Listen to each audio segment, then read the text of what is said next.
ili mtu aweze kufanikiwa, awe na maisha kwa sehemu hapa duniani, ni sehemu mbili tu.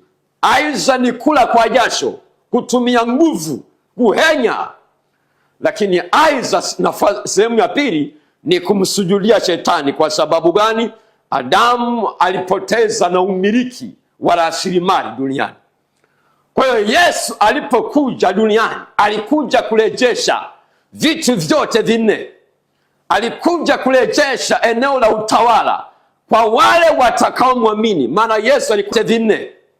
Alikuja kurejesha eneo la utawala kwa wale watakaomwamini, maana Yesu alikuja kama Adamu wa pili ambaye ni roho yenye kuisha.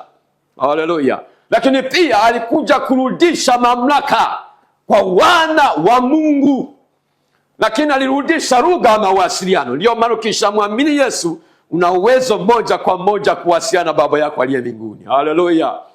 Lakini pia alikuja kurudisha ule utamaduni wa mbinguni.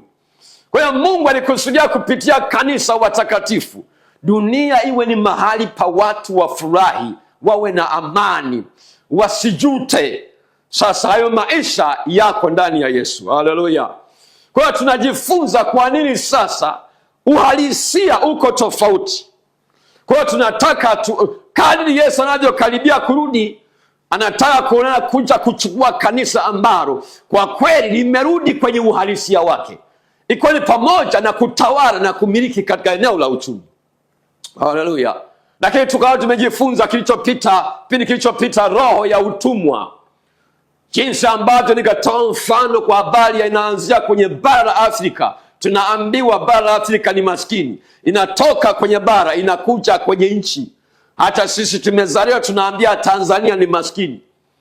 Kwa hiyo inatoka na kuja kwenye eneo la familia, inakuja mpaka kwa mtu mmoja mmoja. Hiyo ni roho, ni kwenye ulimwengu wa roho. Haleluya. Sasa leo nataka tusogee tena sehemu ya tatu, ambayo ni umaskini unaotokana na waliokutangulia.